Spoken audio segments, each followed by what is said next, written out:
மகன் தூய ஆவியின் பெயராலே ஆமென். பொது காலத்தின் 32ஆம் ஞாயிற்றுக்கிழமையை நாம் இன்று சிறப்பிக்கின்றோம். ஜெபிப்போம். எங்கள் அன்பின் பரலோக பிதாவே, இந்த அருமையான இந்த மாலை வேளைக்காக நாங்கள் நம்மை போற்றுகிறோம், புகழ்கின்றோம், ஆராதிக்கிறோம், நன்றி செலுத்துகிறோம். ஆண்டவரே அப்பா, இந்த நேரத்தில் ஆண்டவரே அப்பா, இந்த நிகழ்ச்சி உன் கரத்துல நாங்கள் ஒப்பு கொடுத்து நாங்கள் செபிக்கிறோம். ஆண்டவரே அப்பா, இதை நடத்துகின்ற பிரதரை ஒப்பு கொடுக்கிற பிரதரை ஒப்பு கொடுக்கிறோம். ராஜா, அவரை நீர் ஆசீர்வதிக்க விட செபிக்கிறோம். ஆண்டவரே அப்பா, இந்த ஆர்மனை வாசிக்கிற மத்திய பிரதரை ஒப்பு கொடுக்கிறோம். ஆண்டவரே அவரையும் நீர் ஆசீர்வதியும். ஆண்டவரே அவருடைய கரங்கள் ஆசீர்வதிக்கப்பட வேண்டும். ஆண்டவரே அப்பா தகப்பன், இந்த நேரத்தில் ஆண்டவரே வர்ஷிப் செய்கின்ற ஒவ்வொரு பிள்ளைகளையும் ஒப்பு கொடுத்து நாங்கள் செபிக்கிறோம். ஆண்டவரே அவர்களுக்கு நல்ல ஆண்டவரை குரல் வளத்தை கொடுத்து போற்றவும் சுதிக்கவும் ஆராதிக்கக்கூடிய ஆசீர்வாதத்திற்கு கொடுக்க முடியாத நாங்கள் செபிக்கிறோம். ஆண்டவரே உம்முடைய பரிசுத்த கரம் ஆண்டவரே எப்பொழுதும் ஆண்டவரே அப்பா எங்கள் மீது இருந்து ஆசீர்வதிக்க முடியாது செபிக்கிறோம். ராஜா அப்பா, இன்னும் வாலிப பிள்ளைகளை ஒப்பு கொடுக்கிறோம். ஆண்டவரே அவர்களையும் நீர் ஆசீர்வதியும். ஆண்டவரே அப்பா, அவர்களுடைய நாவிலிருந்து வருகின்ற ஒவ்வொரு வார்த்தைகளும் ஆண்டவரே என் தேவனால் நிர்ணயிக்கப்படுகின்ற வார்த்தையாக இருக்கும்படியாக நாங்கள் செபிக்கிறோம். ஆண்டவரே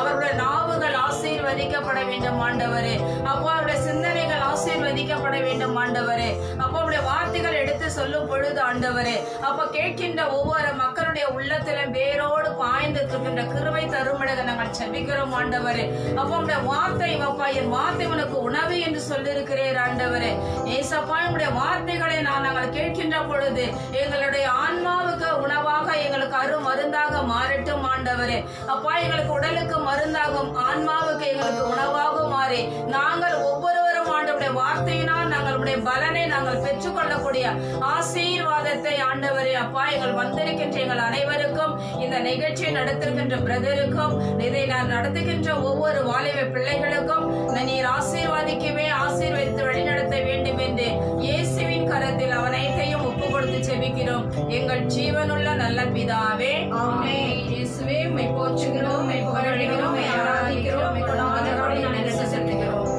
இப்பொழுது ஆனந்த களிப்புள்ள உதடுகளால் ஆண்டவரை நாம் துதிப்போம். அவருடைய அன்பு நம் அனைவரையுமே மிகவும் பாதுகாப்பானதாக நமக்கு அரணாக இருக்கிறது. அந்த அன்பை உணர்ந்தவர்களாக நாம் அவரை போற்றி துதிக்க நம்மையே நாம் ஆயத்தப்படுத்துவோம். நம்முடைய வாழ்நாட்களில் செய்த எல்லா தவறுகளையும் ஆண்டவர் மன்னிக்க அவரிடம் நிறைய இரக்கம் இருக்கிறதுனால நாம் அவரை துதிப்பதற்கு நம்மையே நாம் தகுதிப்படுத்திக் கொள்வோம். ஆனந்த களிப்புள்ள உதடுகளால் முழு மனதோடு ஆண்டவரை போற்றி புகழ்வோம். அவருடைய கட்டளைகளின்படி போற்றி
இப்பொழுது நாம் ஜெபிப்போம்.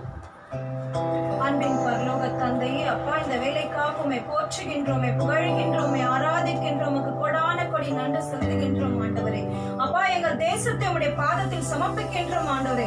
அப்பா, பிரதமரை ஒப்புக்கொடுக்கின்றோம் ஆண்டவரே. அப்பா, முதலமைச்சர்களை ஒப்புக்கொடுக்கின்றோம் ஆண்டவரே. அப்பா, எம்பிக்களை ஒப்புக்கொடுக்கின்றோம் ஆண்டவரே.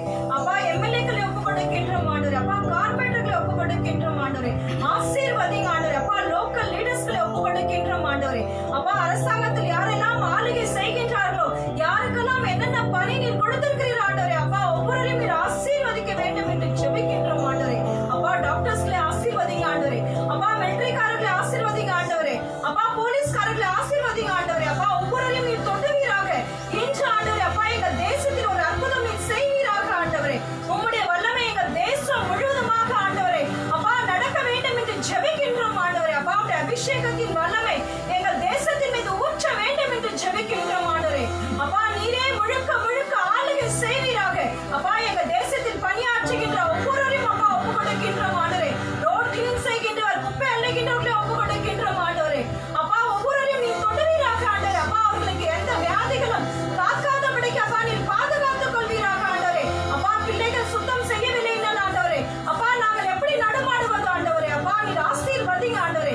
எங்கள் தேசத்தில் அப்பா யாரெல்லாம் இருக்கின்றார்களோ அப்பா எல்லா மக்களையும் ஒப்புக் கொடுக்கின்றோம் ஆண்டவரே.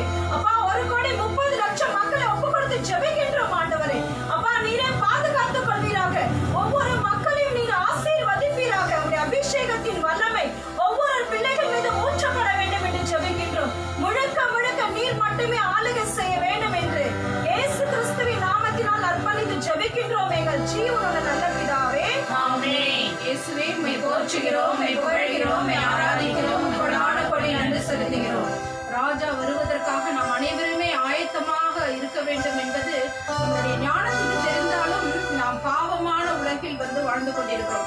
எனவே நம்மிடம் இருக்கிற எங்கெங்கெல்லாம் குறைகள் குற்றங்கள் இருக்கிறதோ அனைத்தையும் நம்ம நிவர்த்தி செய்யும் விதமாக நாம் இந்த பாடல் வழியாக ஆண்டவரிடம் கேட்போம். அப்பா, அவருடைய ஆவியானவர் இருந்தால் மட்டும்தான் நம்ம அந்த குறைகள் எல்லாம் நிறைவாகும். எனவே நாம் இந்த பாடல் வழியாக ஆண்டவரிடம் மன்றாடி ஒப்புக் கொடுப்போம்.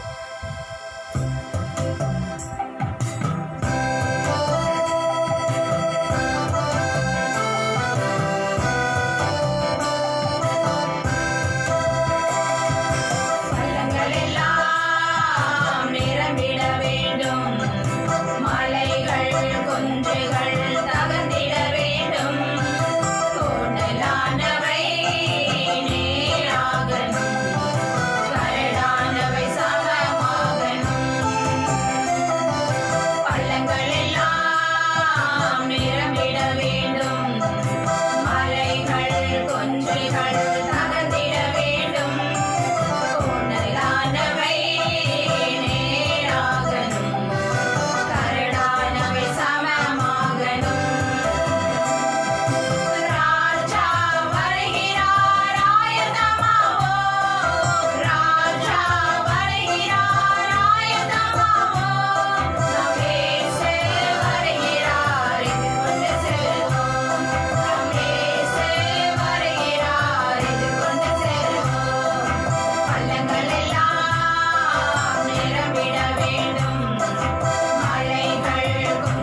கரடானவை சமமாகணும்.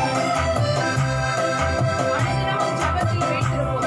இன்றைக்கு இறை நற்செய்தியில் பார்த்தீங்கன்னாக்கா, 10 கன்னியர்கள் உவமையில எண்ணெயோடு காத்திருந்த பெண்கள் மட்டுமே அந்த மணமகன் அழைத்த அந்த அறைக்குள்ள நுழைந்தார்கள். எனவே அபிஷேக எண்ணெய் நம்மிடம் இருந்தால் மட்டும்தான் நம்ம ஆண்டவரை சந்திக்க முடியும். அந்த மனதோடு நாம் இப்பொழுது பண்ணுவோம்.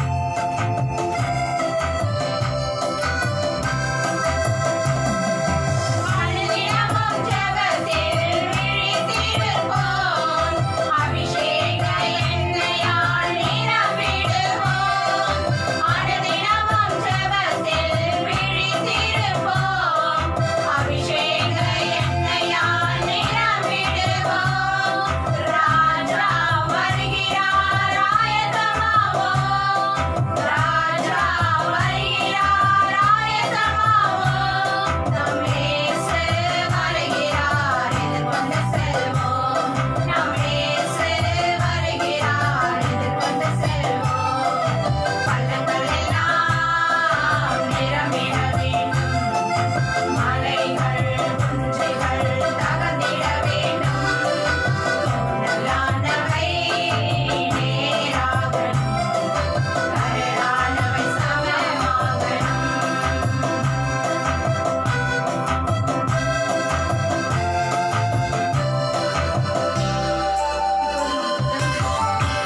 வாலிப பிள்ளைகள், குழந்தைகள் அனைவரையும் ஒப்புக் கொடுத்து இப்பொழுது நாம் ஜெபிப்போம்.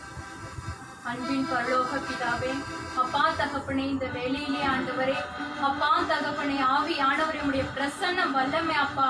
அப்பா இந்த ஆன்லைன் பிரேயரை பார்க்கிற ஒவ்வொருவர் மீதும் ஆண்டவரே, அப்பா உம்முடைய பிரசன்னம் இறங்க வேண்டுமாய் ஜெபிக்கிறோம் ஆண்டவரே.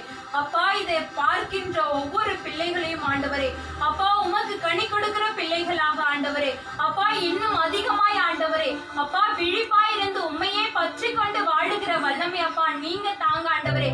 இன்னும் அநேக மக்கள் ஆண்டவரே, அப்பா இந்த ஆன்லைன் பிரேயரை கண்டு ஆண்டவரே, உண்மைக்கு கனி கொடுக்கிற பிள்ளைகளாக அப்பா நீர் ஒவ்வொருவரையும் தகுதிப்படுத்த வேண்டுமாய் ஜெபிக்கிறோம் ஆண்டவரே. அப்பா தகப்பனே, இந்த நாளிலே கூட ஆண்டவரே வாலிப தியானத்துக்காக ஜெபிக்கிறோம் ஆண்டவரே. அப்பா வாலிப பிள்ளைகள் ஒவ்வொருவரும் ஆண்டவரே நல்ல மனமாற்றம் அடைந்த ஆண்டவரே, அப்பா உம்முடைய மகனாக மகளாக ஆண்டவரே, அப்பா எழுப்பி ஆண்டவரே உமக்காக பிரகாசிக்கிற பிள்ளைகளாக மாற்றுவீராக ஆண்டவரே.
ராஜா.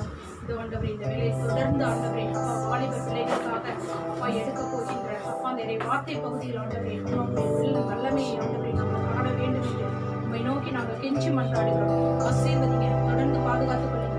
இயேசு கிறிஸ்துவின் இனிய நாமத்தினாலே ஒப்புக் கொடுக்கிறோம் எங்கள் ஜீவனுள்ள பிதாவே. ஆமென்.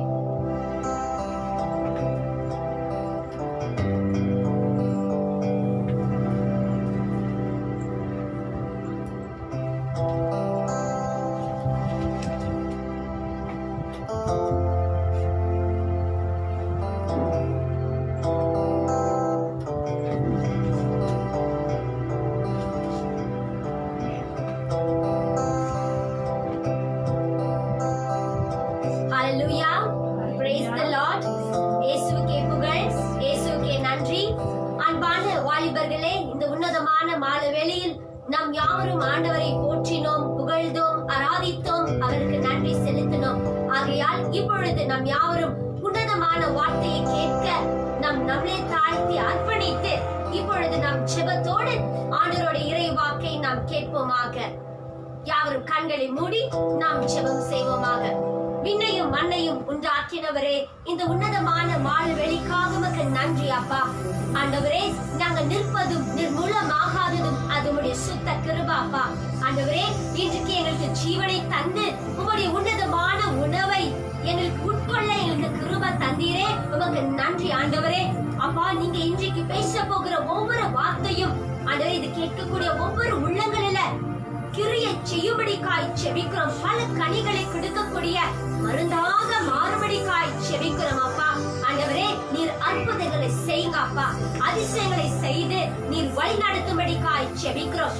இது அனைவற்றும் எங்க இயேசு கிறிஸ்துவின் நாமத்திலாக ஜெபிக்கிறோம் எங்க ஜீவனுள்ள நல்ல தகப்பனே. ஆமென், ஆமென்.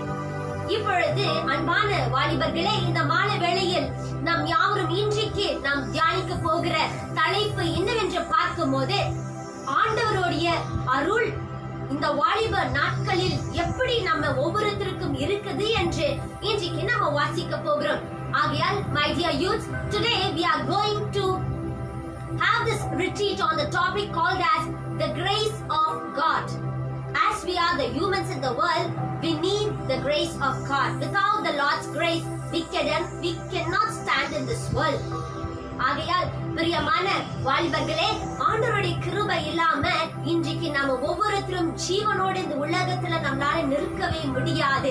ஆகையால் ஆண்டவருடைய கிருபை நம் ஒவ்வொருத்தருக்கும் அது எப்படி இருக்குது என்று அறிந்து இப்பொழுது நாம் வாசிப்போமாக.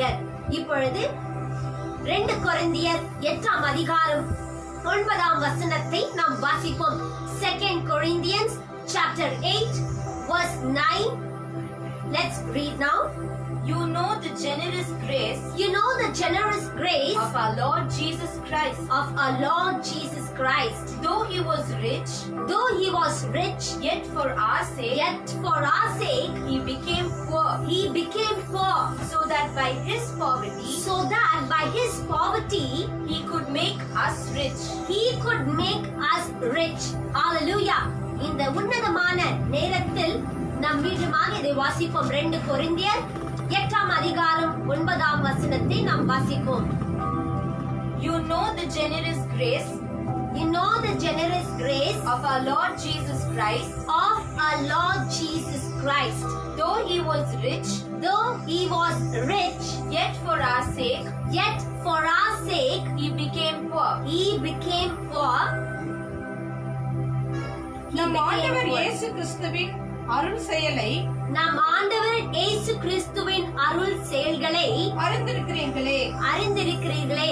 அவர் அவர் செல்வராயிருந்தும் செல்வராயிருந்தும் உங்களுக்காக உங்களுக்காக ஏழையானார். ஏழை ஆனார். அவருடைய ஏழ்மையினால் அவருடைய ஏழ்மையினால் நீங்கள் செல்வராகுமாறு செல்வராகுமாறு இவ்வாறு செய்தார். ஹalleluya.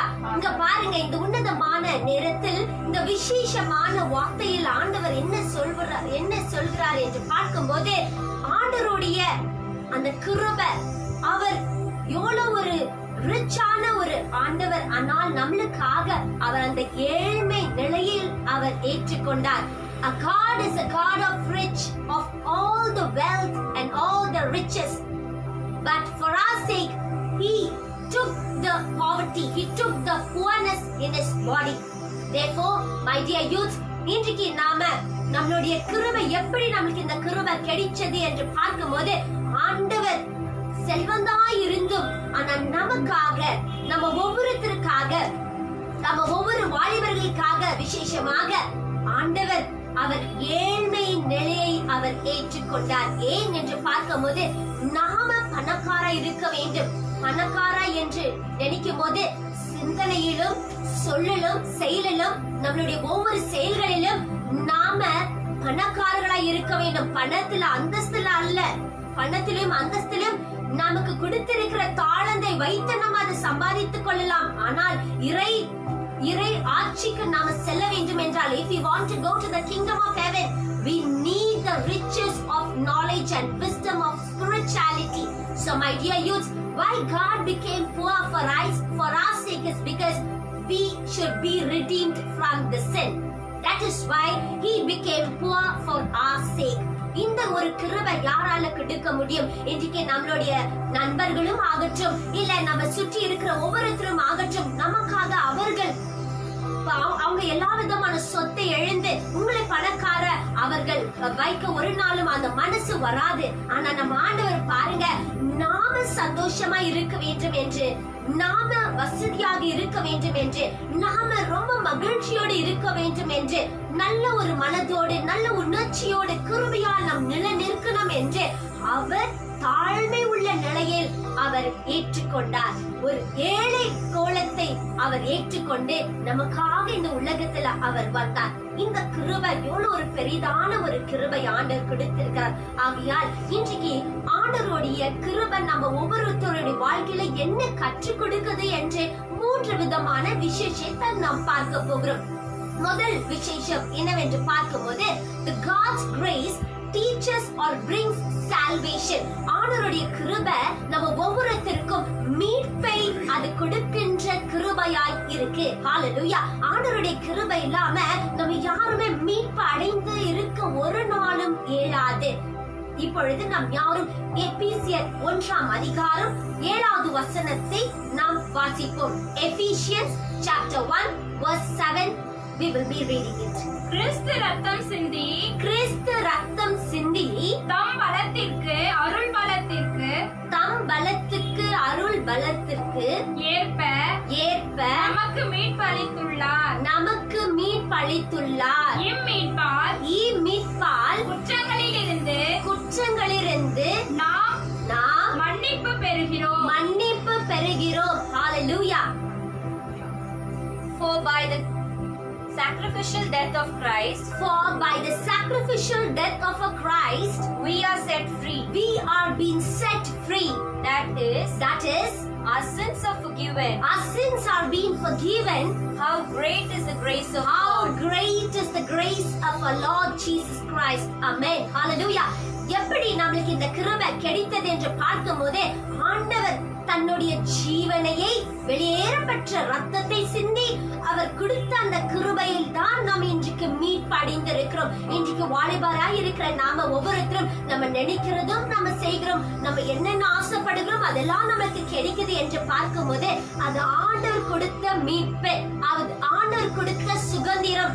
அந்த சுதந்திரத்தால தான் இன்றைக்கு நாம இந்த பூலோகத்தில் நல்ல ஜாலியாக நம்ம நினைக்கிறது எல்லாத்தையும் செய்து நம்ம இஷ்டம் போல இந்த வாலிப வாழ்க்கையில நம்ம வாழ்ந்து கொண்டு வருகிறோம். எப்படி நம்மளுக்கு இந்த சுதந்திரம், இந்த மீட்பு கிடைத்தது என்று பார்க்கும்போது, ஆண்டவர் சிந்தின ரத்தத்தினால, ஆண்டவர் கொடுத்த அவருடைய ஜீவனால தான் நாம இன்றைக்கு மீட்படைந்து நாம சுதந்திரமா இருக்க அவருடைய கிருபையை அவர் வெளிக்காட்டினார். So my dear youth, the first very most point what God teaches us through his graces, அவருடைய கிருபையால் நாம மீட்படைந்திருக்கிறோம். ஹalleluya. அவருடைய கிருபை இல்லை என்றால் யாவரும் நம்ம மீட்படியாம பிசாசின் பிடியிலிருந்து நம்ம வெளியில வராம சிக்கிக் கொண்டு இருக்கிறோம். ஆனால் இன்றைக்கு அவர் மீட்பு கொடுத்திருக்கிறார். That is why whenever we pray, God answers our prayer. நம்ம மீட்பு அடையாமல் நாம் இருந்தோம் என்றால் நம்ம ஜெபத்துக்கு ஒரு நாளும் பதில் வராம இருந்திருக்கும். ஆனால் இன்றைக்கு மீட்பு வந்ததுனால நம்ம ஒவ்வொருத்தரும் ஜெபிக்கும் போது ஆண்டவரே எனக்கு நல்ல வேலை தாங்க, ஆண்டவரே எனக்கு நல்ல ஞானத்தை தாங்க, ஆண்டவரே எனக்கு இது தாங்க அது தாங்க என்றெல்லாம் நம்ம சொல்லி ஜெபிக்கும் போது அவர் செய்கின்ற ஆண்டவராய் இருக்கிறார், கிரியைகளை செய்கிற ஆண்டவராய் இருக்கிறார். ஏன்? அவருடைய கிருபையால். ஆமென். ஹalleluya. இப்பொழுது இரண்டாவது குறிப்பானது கிருபை நமக்கு என்ன கற்றுக் கொடுக்குது என்று பார்க்கும்போது, ஆண்டவர் கிருபை நம்மளுக்கு நம்ம வாழ்க்கையில எப்படி நாம் நடக்க வேண்டும் என்று அது நமக்கு நல்வழிகளை சொல்லிக் கொடுக்கக்கூடிய கிருபையாக இருக்கு. The grace of God teaches us how to live in this world. ஆண்டவருடைய கிருபை மட்டும்தான் நம்மளுக்கு இந்த வாழ்க்கையில இந்த பூலோகத்துல எப்படி டிசிப்ளினா வாழணும் என்று அது நமக்கு சொல்லிக் கொடுக்கும். ஆகையால் இப்பொழுது நாம நீதிமொழிகள் 3ஆம் அதிகாரம் 11வது வசனத்திலிருந்து 12 வரை நாம் வாசிப்ப கேட்கும். Proverbs chapter 3 verse 11 to 12. பிள்ளாய் ஆண்டவர் உன்னை கண்டித்து திருத்துவதை வேண்டாம் என்று தள்ளிவிடாதே. அவர் கண்டிக்கும் போது அதை தொல்லையாக நினையாதே. தந்தை தன் அருமை மகனை கண்டிப்பது போல் ஆண்டவர் தாம் யாரிடம் அன்பு கொண்டிருக்கிறாரோ அவர்களை அவர் கண்டிக்கின்றவராய் இருக்கிறார். ஆமென். My child, don't reject the Lord's discipline. Do not reject the Lord's discipline. And do not be upset when He corrects you. For the Lord corrects those He loves. Just as a father corrects a child in whom he delights. Hallelujah. இந்த உன்னதமான நேரத்தில் ஆண்டவர் பாருங்க, அவருடைய கிருபை நம்ம வாழ்க்கையில எப்படி நாம வாழ வேண்டும் என்று எப்படி நம்மளுக்கு அவர் கற்றுக் கொடுக்கிறார் என்று பார்க்கும்போது, அவருடைய கிருபையால் நம்மளுக்கு நம்ம எப்படி இந்த உலகத்துல டிசிப்ளின்டாக எப்படி நாம வாழ வேண்டும் என்று அவர் கற்றுக் கொடுக்கின்றவராயிருக்கிறார். இந்த நீதிமொழிகள்ல 3ஆம் அதிகாரம் 11வது வசனத்திலிருந்து நம்ம வாசிக்கிறோம். பிள்ளைகளை யாரை அவர் கண்டிக்கிறார் என்று பார்க்கும்போது, யார் அவரை ரொம்ப அதிகமாக அன்பு செய்கிறார்களோ அந்த பிள்ளைகளை அவர் கண்டித்து அவர் வழி நடத்துகிறவராய் இருக்கிறார். நம்ம வாழ்க்கையில சில நேரத்துல சில பிரச்சனைகள் வரும். ஏன் பிரச்சனைகள் வருது என்று பார்க்கும்போது, நாம அந்த பாவத்தை விட்டு விலகி ஆண்டவருக்கு பிரியமான வாழ்க்கையில வாழணும் என்று ஆண்டவர் சில பாடங்களை நமக்கு கற்றுக் கொடுக்கிறார். ஆனா நாமளோ இந்த ஆண்டவர்கிட்ட எவ்வளவு ஜெபம் பண்ணாலும் எனக்கு இதே பிரச்சனை வருது, ஆண்டவர்கிட்ட நான் எவ்வளவு பிரேயர் பண்ணாலும் எனக்கு வேலை இல்லாமே இருக்கே, ஆண்டவர்கிட்ட நான் எவ்வளவு பிரேயர் பண்ணாலும் எனக்கு ஞானமே இல்லாம இருக்கே என்று நம்ம நினைத்துக் கொண்டே இருப்போம். ஆனால் ஆண்டவர் ஏன் நம்ம வாழ்க்கையில துன்பங்களையும் கஷ்டங்களையும் வர வைக்கிறார் என்று பார்க்கும்போது, நாம இந்த உலகத்துல அவருக்கு சாட்சியான வாழ்க்கை வாழ வேண்டும் என்றே ஆண்டவர் நம்மளை ஒவ்வொரு நாளும் ஒவ்வொரு விதமான பிரச்சனைகள் மூலமாக நம்மளுக்கு ஒவ்வொரு பாடத்தை கற்றுக் கொடுத்து அவர் வழி நடத்துகிறவராய் இருக்கிறார். நம்ம எக்ஸாம்பிளுக்கு நினைவு பட்டணத்து ஜனங்களை நம்ம பார்ப்போம். ஆண்டவருடைய கிருபை இல்லை என்றால் நினைவு பட்டணத்தில் இருக்கிற அந்த ஒவ்வொரு ஜனங்களும் மீட்பு அடைந்து ஒரு நாளும் மீட்பு அடையவே முடியாது. ஆனா அவங்க எல்லாருமே மீட்பு அடைந்தார்கள் என்றால் ஆண்டவருடைய சுத்த கிருபை. ஆண்டவர் கொடுத்த வாக்கை அவர்கள் கவனமாக கேட்டு ஒவ்வொருத்தரும் அவர்கள் பாஸ்டிங்கோடு இருந்து அவங்க பாவங்கள் எல்லாம் அறிக்க செய்து அவர்கள் மனம் திரும்பினதால ஆண்டவர் அவளுக்கு மீண்டுமாக ஒரு வாழ்வை கொடுத்தார். ஆகையால் பிரியமான வாலிபர்களே, நம்முடைய வாழ்க்கையிலும் இந்த வாலிப நாட்டில பரிசுத்தமாய் வாழ வேண்டும் என்றால் ஆண்டவர் ஒவ்வொரு நாளும் வெவ்வேறு விதமாக நம்மோடு பேசுவார். அவர் ஒரு நாளும் பேசுகின்றவராய் இருக்கிறார்.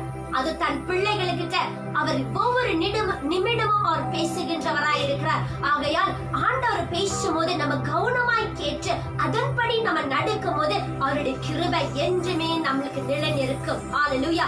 அதுக்காகத்தான் ஆண்டவர் சொல்றார், பிள்ளைகளே, நான் உங்களை உங்க தகப்பன் எப்படி பாசத்தோடு அன்போடு உங்களை அரவணைத்து உங்களை திருத்துகிறார்களோ அதே போல நான் யார் மேல் ரொம்ப அன்பு கொண்டிருக்கிறேனோ அவங்க மேல நான் கண்டித்து அவர்களை வழி நடத்துகிறேன் என்று சொல்றார். அப்ப நம்மளுக்கு பிரச்சனை வரும்போது ஒவ்வொரு விதமான பாரங்கள் நமக்கு வரும்போது நம்ம நினைச்சிட கூடாது ஆண்டவர் எனக்கு கஷ்டத்தை கொடுக்கிறார் என்று. never. When God loves you, you will get more troubles.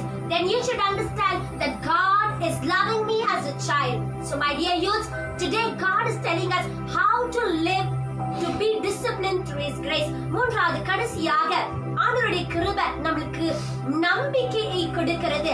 ஆண்டவருடைய கிருபை எப்பவுமே நமக்கு நம்பிக்கையை கொடுக்கும். Always God's grace will teach us how to be hope in our life. The God's grace gives us hope. ஆண்டவருடைய கிருபை நமக்கு நம்பிக்கையும் உற்சாகத்தையும் நமக்கு பலனாய் கொடுப்பதை நாம் பார்க்கிறோம். ஆகையால் ரோமர் 5ஆம் அதிகாரம் 1வது வசனத்தை நாம் வாசிப்ப கேட்போம். Romans chapter 5 verse 1.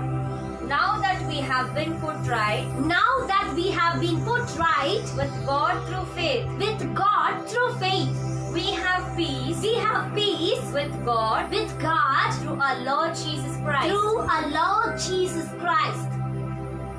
ஆகையால் நாம் நாம் கொண்டுள்ள நம்பிக்கையின் மூலம் கடவுளுக்கு ஏற்புடையவர்களாகியுள்ள நாம் நம் ஆண்டவராகிய இயேசு கிறிஸ்துவின் வழியாய் கடவுளோடு நல்லுறவு கொண்டுள்ளோம். See, God through His grace is putting us right as a child. My dear youth, ஆண்டவர் அவருடைய கிருபையால் நம்ம ஒவ்வொருத்தருக்கும் அவர் கொடுக்கக்கூடிய ஒரு அதிகாரம் என்னவென்றால் அவருடைய பிள்ளைகளாக இணைந்து இருக்கக்கூடிய ஒரு உறவு. ஹalleluya. எப்படி இந்த உறவு வரும் என்றால் நம்ம கிட்ட இருக்கிற அந்த நம்பிக்கையினால். only when you have faith in God, a relationship between the God and us will be growing in our life. இப்ப நீங்க ஒருத்தர் அன்பு செய்யும் போது அவங்களை அன்பு செய்தால் மட்டும்தான் உங்களுக்குள்ள இருக்கிற அந்த உறவு பெருகும். அது பெரிதாய் ஒரு நல்ல உறவாய் அது மாறும். அதே போலதான் நம்மளை படைத்த உன்னதமான கடவுள் கிட்ட நாம ஒரு நல்ல உறவோடு இருக்க வேண்டும் என்றால் அவருடைய கிருபை ரொம்ப முக்கியம். அவருடைய கிருபையால் நமக்கு கொடுக்கக்கூடிய அந்த நம்பிக்கை கொடுக்கக்கூடிய வார்த்தையின் மூலியமா தான் நாம் ஒவ்வொருத்தரும் நம்பிக்கையில நிலைநிற்க முடியும். ஆகையால் ஒவ்வொரு வாலிபர்களே, இந்த உன்னதமான வேளையில் ஆண்டவர் கிருபையை குறித்து இன்றைக்கு நம்ம கிட்ட பேசினார். ஆண்டவருடைய கிருபை எப்பவுமே நம்மளுக்கு சால்வேஷனை கொடுக்கும். எப்படி நம்ம வாழ்க்கையில நடக்க வேண்டும் என்று சொல்லி கொடுக்கும். ஆண்டவருடைய கிருபை நம்மளுக்கு நம்பிக்கை கொடுத்து பலப்படுத்தி நம்மளை வழி நடத்தும். ஆகையால் இப்பொழுது இந்த கிருபையை வைத்து நாம் யாவரும் ஆண்டவரை போற்றி புகழ்ந்து ஒரு பாடலை பாடி நாம் ஜெபம் செய்வோமாக. கிருபையால் நிலை நிற்கின்றோம், உம் கிருபையால் நாங்கள் நிலை நிற்கிறோம். ஹalleluya. பெயர் சொல்லி அழைத்தது உங்க கிருபை ஆண்டவரே. நீதிமானாய் எங்களை மாற்றியதும் உங்க கிருபை ஆண்டவரே. ஹalleluya. ஆகையால் இன்னைக்கு நாம நீதிமான்களாகவும் பெயர் சொல்லி அழைக்கிற ஒரு பிள்ளைகளாகவும் இருக்க வேண்டும் என்றால் அது ஆண்டவருடைய கிருபையால் மட்டும்தான் வாலிபர்களே. ஆகையால் எங்களோடு சேர்ந்து நீங்களுமாக இந்த பாடலை பாடி கரங்களை தட்டி உற்சாகமாக இந்த பாடலை பாடுவோம்.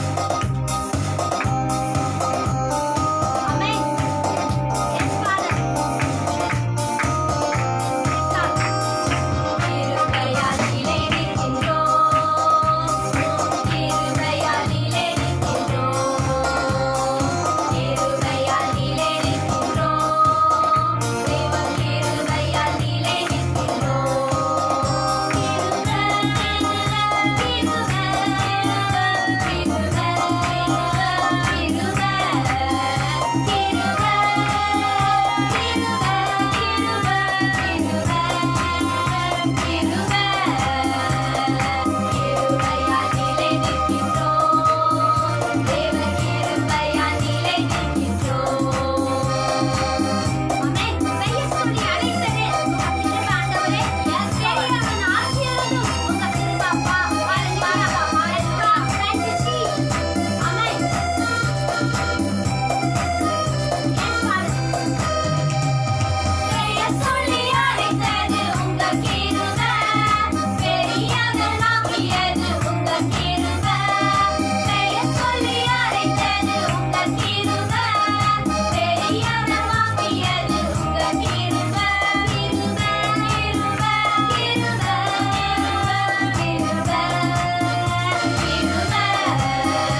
ஜெபிக்கிறோம். இது அனைவற்றும் எங்க இயேசு கிறிஸ்துவின் நாமத்திலாக ஜெபிக்கிறோம் எங்கள் ஜீவனுள்ள நல்ல தகப்பனே.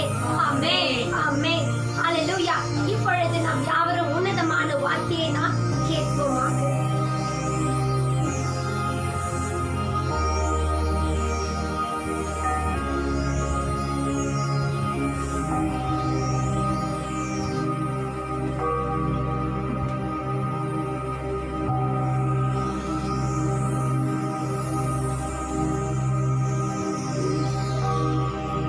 Praise the Lord.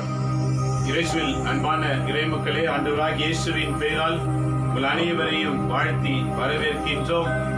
இன்று பொது காலத்தின் 32வது ஞாயிறை சிறப்பித்துக் கொண்டிருக்கின்றோம்.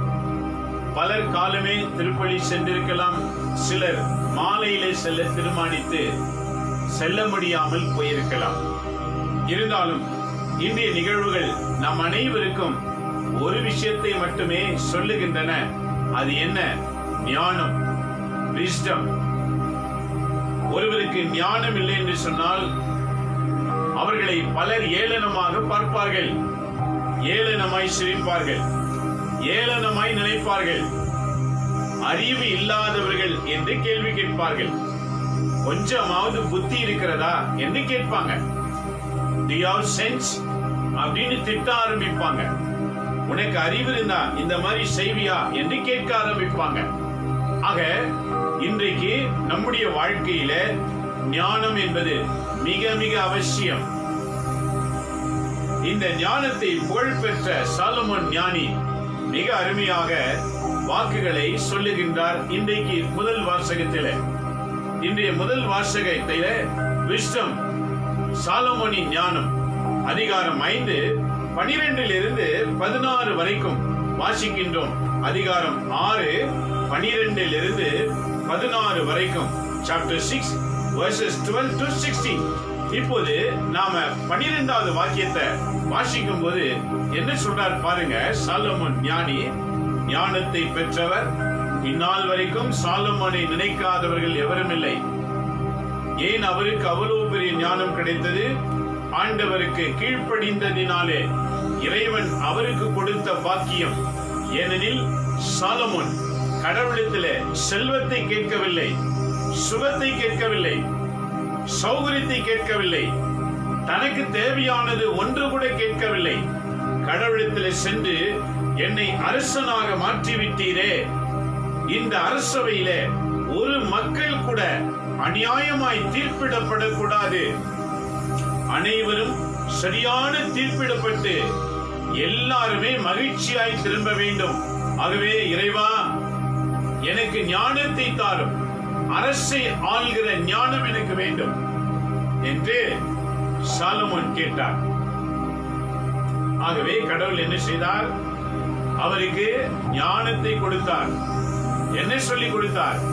நீ சுகத்தை கேட்கவில்லை, சொத்தை கேட்கவில்லை, நீ எதையும் கேட்கவில்லை, ஞானத்தை கேட்டதினாலே உனக்கு நான் தருகிறேன் என்று சொல்லி அவர் கொடுத்தார். அப்பேர் பெற்ற அவர் தன்னுடைய நிருபத்திலே என்ன எழுதுகின்றார் பாருங்க. இன்றைக்கு முதல் வாசகம் வாசிக்கின்றோம் திருப்பலியில. The first reading, today's mass reading, the first reading, Wisdom chapter 6 verse 12. 6ஆம் அதிகாரம் 12 வாசிக்க நாம் கேட்போம். ஞானம் ஒளி மிக்கது. என் அன்பு மக்களே, ஞானம் எதற்கு சமம் என்று சொல்லுகிறார் பாருங்க. அது ஒளி மிக்கது. ஒளி என்றால் இப்போ இதை சுற்றிலும் நிறைய ஒளிகள் இருக்கிறது. ஆகவேதான் நாங்க உங்களுக்கு நன்றாக தெரிகிறோம்.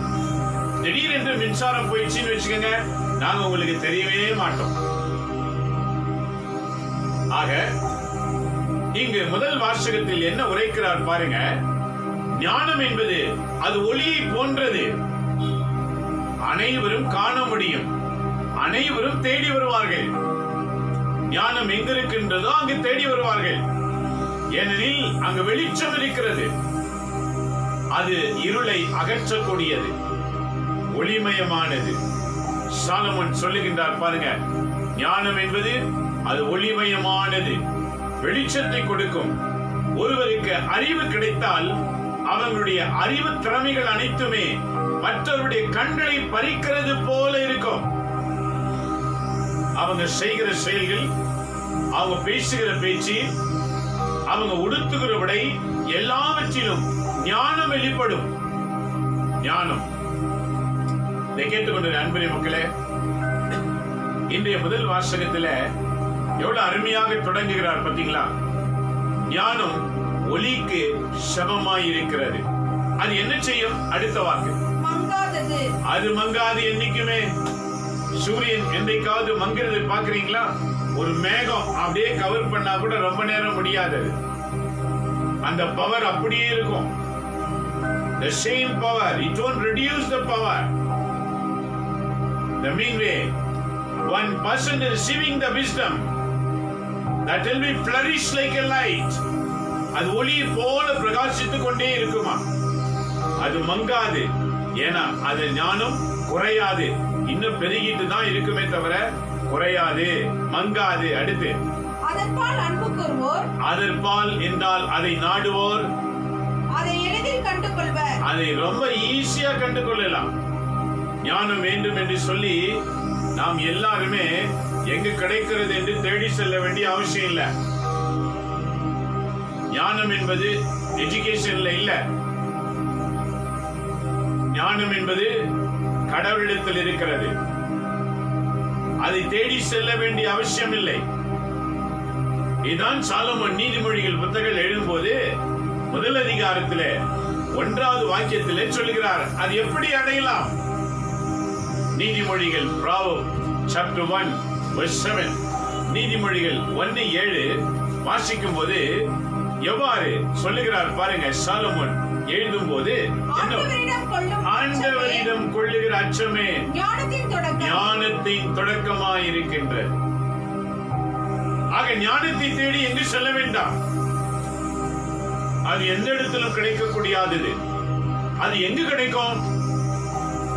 ஆண்டவருக்கு பயப்படுகிற பயத்தினால் தான். ஆண்டவருக்கு பயப்படுகிற பயனா என்ன அர்த்தம்? அவரை பார்த்த உடனே ஒரு பிதாசுரன் போட்டு அப்படி தலை வணங்கி நடுங்கிக்கிட்டு நிக்கிறதுன்னு அர்த்தமா? வார்த்தையிலே பாவம் செய்யாமல் இருப்பது, பார்வையிலே பாவம் செய்யாமல் இருப்பது, வாழ்க்கையிலே பாவம் செய்யாமல் இருப்பது, வாய் நின்று புறப்படுகிற வார்த்தையிலே கோபத்தை தூண்டுகிற வாக்குகள் வராமல் காத்துக் கொள்வது. நீ ஞானத்தை காத்துக் கொள்வாய். நீ எவ்வளவு வேகம் அறிந்திருந்தாலும் ஞானம் இல்லை என்றால் அதை பயன்படுத்தும் போது அவல நிலை வந்துவிடும். ஆக ஆண்டவருக்கு பயப்படுகிற பயத்தில உனக்கு ஞானம் பெருக ஆரம்பிப்போம். ஆண்டவருக்கு பயப்படுகிற பயம் என்றால் பொருள் என்ன? பாவங்களை செய்யாமல் தன்னை காத்துக்கொண்டு வாழ்வது. கடவுளுக்கு எது பிடிக்கும் எது பிடிக்காது என்று நினைத்து நினைத்து வாழ்வது. என்னை யார் பார்க்கிறார்கள் என்று நினைக்காமல் என்னை படைத்த ஆண்டவர் பார்த்துக் கொண்டிருக்கிறார் என்ற நோக்கத்தோடு பயணம் செய்வது உன்னுடைய ஞானத்தை பெருக பண்ணும். மனித உள்ளத்தில் இருந்து தீமையும் பாவம் விலகும் போது ஞானம் பெருக ஆரம்பிக்கும். அவங்க பேசினாலே ஆசீர்வாதம், அவங்க நடந்தாலே ஆசீர்வாதம், அவங்க வாழ்ந்தாலே ஆசீர்வாதம், அவங்க இருக்கிற இடத்துல இருந்தாலே ஆசீர்வாதம். ஏனெனில் அந்த ஞானம் ஒளி போல பிரகாசிக்கும். ஆகவே நீதிமொழிகள் தொடர்ச்சி என்ன சொல்லுகிறார் பாருங்க என்று பார்க்கும்போது, கடவுளுக்கு பயப்படுகிற பயமே உனக்கு ஞானத்தின் ஆரம்பமாய் இருக்கிறது. அப்ப இன்றைக்கு சாலமோன் ஞானத்துல விஸ்டம்ல 6:12 என்ன சொல்லுகிறார்? அதை எளிதில் கண்டு கொள்வோர். எளிதில் என்றால் பொருள் என்ன? ரொம்ப சீக்கிரமா கண்டுபிடிக்கலாம். அந்த சீக்கிரம் என்ற வார்த்தையின் பொருள் என்ன? பாவத்தை விட்டு விலகுவது, தவறு செய்யாம வாழ நினைப்பது. இதுதான் எளிதிலே ஞானத்தை கண்டடைய முடியும். அடுத்து, அதை தேடுவோர் கண்டடைவர். அதை தேடுகிறவங்க கண்டுகொள்வாங்க. எங்க கிடைக்கும்? எந்த கடையில கிடைக்கும்? எந்த மனிதர்கிட்ட கிடைக்கும்? அது எங்கும் கிடையாது. அது இறைவன் ஒருவிடத்திலே தான் இருக்கிறது. அது இறைவன் தான் தர வேண்டும். ஏனெனில் இந்த புத்தகத்தை எழுதுகிற சாலமோன் இறைவனிடம் என்று பெற்றுக்கொண்ட அனுபவத்தை தான் எழுதுகின்றார். 13வது வாக்கியம் சொல்லுகிறது பாருங்க, தன்னை நாடுவோருக்கு அது தன்னையே விரைந்து வெளிப்படும். விரைந்து என்ற வார்த்தையின் பொருள் என்ன? வேகமாக.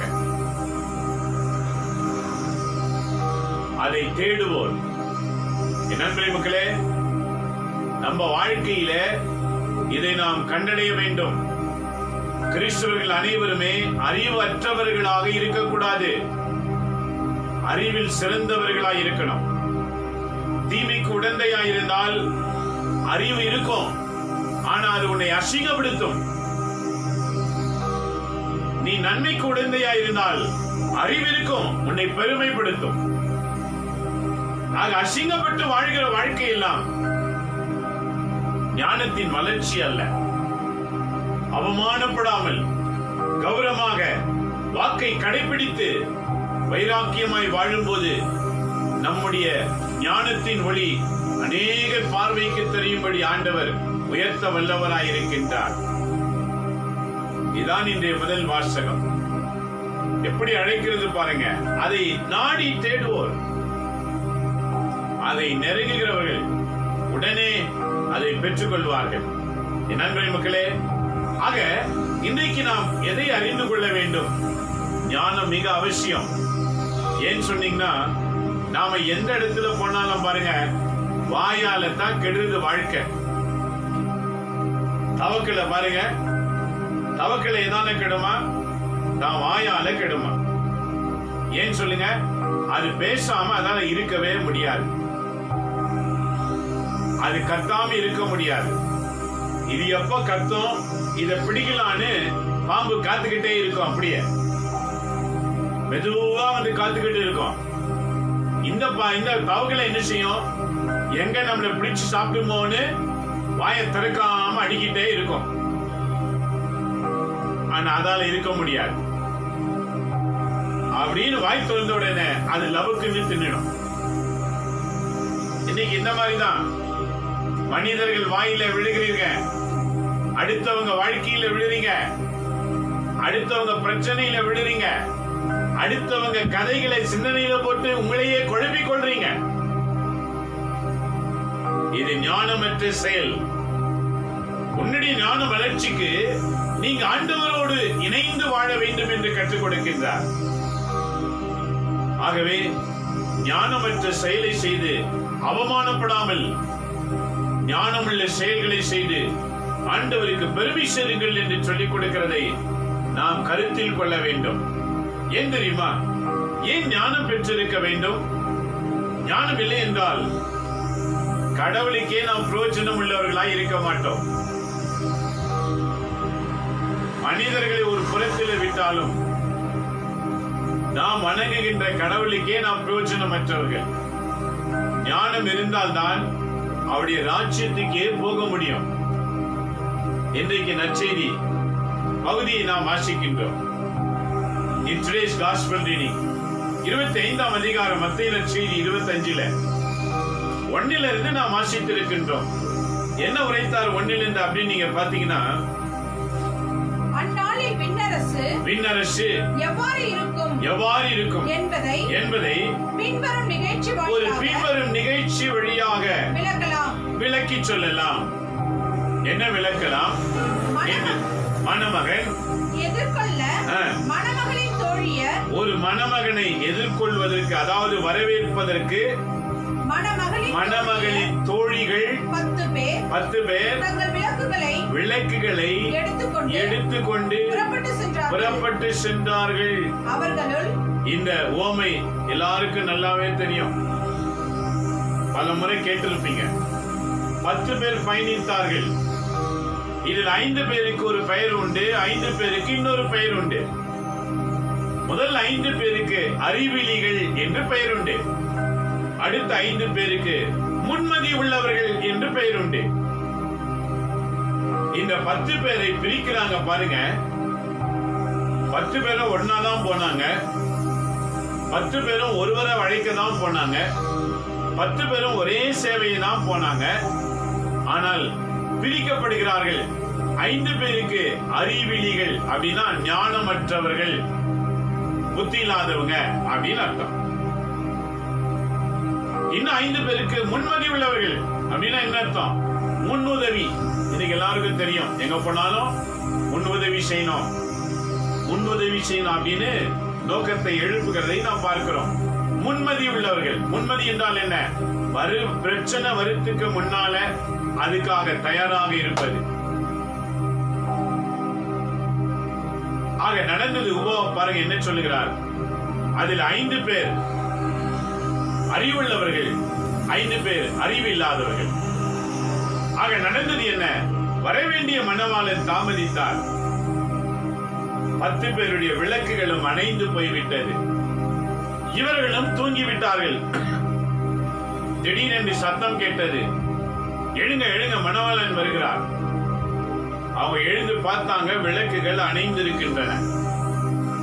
உடனே 5 பேர் என்ன செய்தாங்க?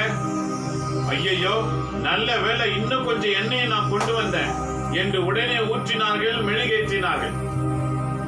இன்னும் 5 பேர் முகங்கள் வாடி போய்விட்டது. ஐயோ, இருக்கிறது போத நினைச்சுமே நாம,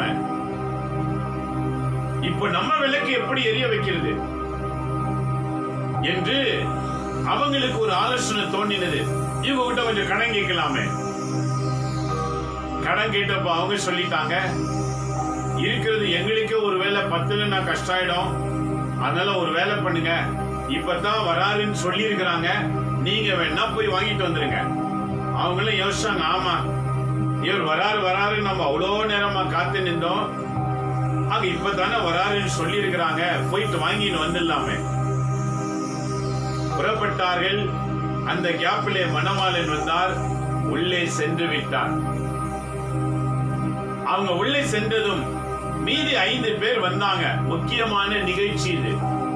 விவிலியத்திலேயே மிக முக்கியமாக படித்து தெரிந்து கொள்ள வேண்டிய பகுதி இது. திரும்பி வந்தவர்கள் நிலை என்ன? பிறகு மற்ற தோழிகளும் வந்து, ஐயா ஐயா ஐயா ஐயா, எங்களுக்கு கதவை திறந்துவிடும், எங்களுக்கு கதவை திறந்து விடும் என்று கேட்டார்கள். 11வது வாக்கியம், மத்தேயு நற்செய்தி 25:11வது வாக்கியம். திரும்பி வந்தவர்கள் கதவை தட்டி சொல்றாங்க, ஐயோ உள்ள போயிட்டீங்களா, இதோ சீக்கிரம் நாங்க வெளியே இருக்கிறோமே என்று ஐயா ஐயா என்று கதவை தட்டினார்கள். அவர் மறுமொழியாக, உறுதியாக உங்களுக்கு சொல்லுகிறேன், எனக்கு உங்களை தெரியாது. எவ்வளவு கேவலமா இருக்கும், எவ்வளவு வேதனையா இருக்கும், எவ்வளவு கோபம் வரும். உங்களை பார்த்து எனக்கு தெரியாது அப்படின்னு சொல்லிட்டா இல்லையா? உங்க வாழ்க்கையில கூட இந்த மாதிரி ஒரு அனுபவம் நடந்திருக்கலாம். உங்களுக்கு ரொம்ப நெருங்கினவங்க ரொம்ப நாள் கழிச்சு பார்க்கும்போது, இல்லையா உன்னை எனக்கு தெரியாது அப்படின்னு சொல்லிட்டா, உன்னை தெரிவிக்கிறதுக்கு நீ என்னென்னமோ முயற்சி பண்ணுவ. கடைசி வரை அவங்க தெரியாதுன்னு சொல்லிட்டாங்க வச்சுக்க, உனக்கு கோபமா வரும், அப்படியே நல்லா திட்டணும்னு வரும்.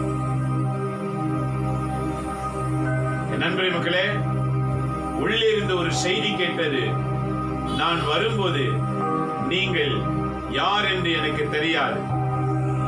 அப்படி சொன்ன உடனே இவங்க என்ன சொல்லி இருப்பாங்க? ஐயா உள்ள இன்னும் 5 பேர் இருக்காங்களா, அவங்களுக்கு கேட்டு பாருங்க, நாங்க 10 பேரும் ஒன்னா தான் வந்தோம், நீங்க தான் வர லேட் பண்ணிட்டீங்க, அதனால விளக்கு அணைந்து போய்விட்டது, நீங்க தாமதித்து விட்டு எங்களை வந்து இப்படி சொல்லுகிறீரே என்றெல்லாம் அவங்க கேட்டிருக்கலாம். ஆனால் பதில் என்ன கிடைத்தது? நான் வரும்போது நீர் யார் என்று எனக்கு தெரியாது. நண்பரே மக்களே, இறுதி வரை உள்ளே நுழையவே முடியவில்லை. எனவே என்ன விளக்கம் ஆண்டவர் சொல்ல வராரு? எனவே விழிப்பாயிரு. விழிப்புனா என்ன அர்த்தம்? தூக்க மயக்கத்தில் இருக்கிற நீ, உலக வாழ்க்கையின் மயக்கத்தில் இருக்கிற நீ, உலக அந்தஸ்துல மயங்கி வாழ்கிற நீ, பணத்துல மயக்கம், பெயர்ல மயக்கம், புகழ்ல மயக்கம், எனக்கு எல்லாம் தெரியும்னு ஒரு மயக்கம், எல்லா மயக்கமும் உன்னை சூழ்ந்திருக்கும் என்றால் நீ ஆண்டவருடைய இடத்திற்கு போக முடியாமல் போய்விடும். ஆகவே ஆண்டவர் சொல்கிறார், விழிப்பாயிருங்கள், ஏனெனில் அவர் வரும் நாளோ வேலையோ உங்களுக்கு தெரியாது. விழிப்பாயிருங்கள். விண்ணக ராஜ்யத்திற்கு கதவை நுழையும்படிக்கான ஓமை. விண்ணகத்தில் இருக்கிற ஆண்டவர் எப்போது பூமிக்கு வருவார் என்று நாம் அறியவே அவர். ஆனால் ஆண்டவர் சொல்கிறார், நீ ஒவ்வொரு நாளும் காத்திருக்கணும். Each and every day, every minute, that God will going to meet you. உன் ஆண்டவர் பார்க்க காத்துக் கொண்டிருக்கின்றார். அவர் உன்னை எப்ப வேணாலும் சந்திக்கலாம். சவுலை கிறிஸ்தவர்களை கொலை செய்யும்படி வேகமாய் குதிரையிலே பயணிக்கும் போது ஒரு ஒளி அவரை தொட்டது. அவரை தன் ஆண்டவர் தரிசித்தார். எசையா இறைவாக்கினர் கெட்ட நண்பர்களோடு சூழ்ந்திருக்கும் போது ஆண்டவர் அவருக்கு தரிசனமானார்.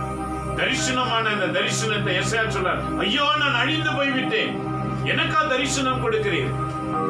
என் வாயை திறந்தாலே பொய், வாயை திறந்தாலே கெட்ட பேச்சு, வாயை திறந்தாலே அசிங்கம், இவ்வளோ அசுத்தமா இருக்கிற எனக்கா நீர் காட்சி கொடுக்கிறீர்? காட்சி கொடுத்த கடவுள் அவருக்கு பெரிய இறைவாக்கினராய் தேர்ந்து கொண்டார்.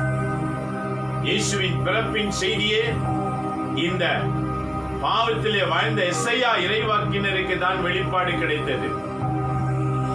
என் அன்பு மக்களே, ஆகவேதான் இன்னைக்கு ஆண்டவர் சொல்லுகிறார், விழிப்பாயிருங்க. எப்ப வேணும்னாலும் நான் உங்க வாழ்க்கையில நுழைவேன். எந்த நிமிஷத்திலும் உங்கள் உள்ளத்தில் நுழைந்து உங்களை பயன்படுத்த நான் தீர்மானிப்பேன். ஆக உங்களையே நீங்கள் ஏமாற்றிக் கொள்ளாதீங்க. விளக்கு நல்லா சுத்தம் பண்ணி வச்சிருங்க. விளக்கு தேவையான என்ன இருக்குது, வெறும் மேஜிக் ஸ்டிக் மாத்திரம் வாங்கின்னு வரணும். வாழ்க்கை போயிடுச்சு, அவ்வளவுதான். விளக்கும் ரெடியா இருக்குது, எண்ணெயும் ரெடியா இருக்குது, மேட்ச் பாக்ஸும் ரெடியா இருக்குது. ஆனா அடிச்சு ஒண்ணு கூட எரியல, வாழ்க்கை போயிடுச்சு. ஏன்னா மேட்ச் பாக்ஸ் வாங்கும் போதே அறிவை பயன்படுத்தி வாங்கணும். அடுத்தவங்களை நம்பி வாழக்கூடாது. இதுதான் இந்த ஊமையின் விளக்கம். அடுத்தவங்களை நம்பி வாழாத. அவங்க சொல்லி கொடுப்பாங்க, இவங்க உதவி செய்வாங்க, அவங்க செய்வாங்க.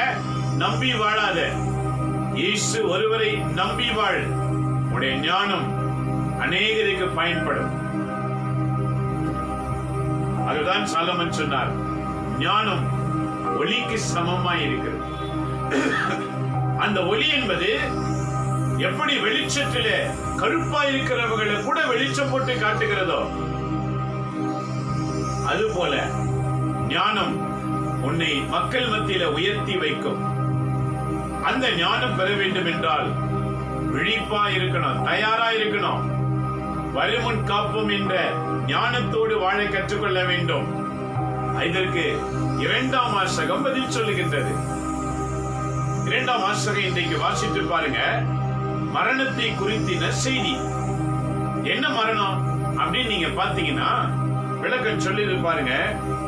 அப்போஸ்தலனாகிய பவுல் தெசலோனிக்கேயருக்கு எழுதின முதல் புத்தகத்திலே அதிகாரம் 4 இறை வாக்குகள் 13 18 வரைக்கும். The first book of Thessalonians chapter 4 verse 13 to 18 வாசிக்க நாம் கேட்போம். சகோதர சகோதரிகளே, இறந்தவர்களை குறித்து நீங்க அறிந்திருக்க வேண்டும் என நாங்கள் விரும்புகின்றோம். ரொம்ப அழகா சொல்றார் பாருங்க. இறந்தவர்களை பற்றி நாம் எல்லாரும் அறிந்திருக்கணும். எப்படி இறக்கணும்னா அறிந்து கொள்ளணும். அதுதான் முன்மதி. எப்படி வேணாலும் வாழ்ந்துடலாம். செத்த உடனே 3ஆம் நாள் ஜெபம், 40 நாள் ஜெபம் பண்ண உடனே பரலோகத்துக்கு போயிடலான்னு வந்து நினைக்காதீங்க. முடியவே முடியாது. இன்னைக்கு இந்த ஓமை 10 கன்னியர்கள் ஓமை இதுதான் குறிக்கிறது. முன்மதி இல்லாதவங்க ஆண்டவருடைய ராஜ்யத்திலே பிரவேசிக்க முடியாது. உயிரோடு இருக்கும்போது மனமாற்றம் அடையாதவங்க செத்த பிறகு பரலோகத்துக்கு போயிடலான்னு கனவு காணாதீங்க. இன்னைக்கு 2வது வாசகம் தெளிவுபடுத்துகிறது. முன்மதி கொண்டவர்களாய் வாழுங்கள், விழிப்பாய் இருங்கள். ஏனெனில் இன்னைக்கு நீ இருந்தால், நீ செத்து போய்விட்டால், மீண்டும் ஆண்டவர் ராஜாய் வரும்போதுதான் நீ உயிர்த்தெழப்படுவாய். ஆக வாழ்க்கை ஆண்டவரின் வருகைக்கு விழிப்பாயிருக்க காத்திரு என்று இன்றைய நற்செய்தி வாசகம் நம்முடைய ஞானத்தை, மந்த புத்தியை தெளிவாக்க விரும்புகிறார். ஆகவே இறந்தோரை பற்றி அறிந்திருக்க வேண்டும் என நாங்கள் விரும்புகின்றோம். எதிர்நோக்கு இல்லாத மற்றவர்களைப் போல நீங்களும் உயரக்கூடாது. நம்ம வீட்டுல யாரு இறந்தாலும் அழக்கூடாது.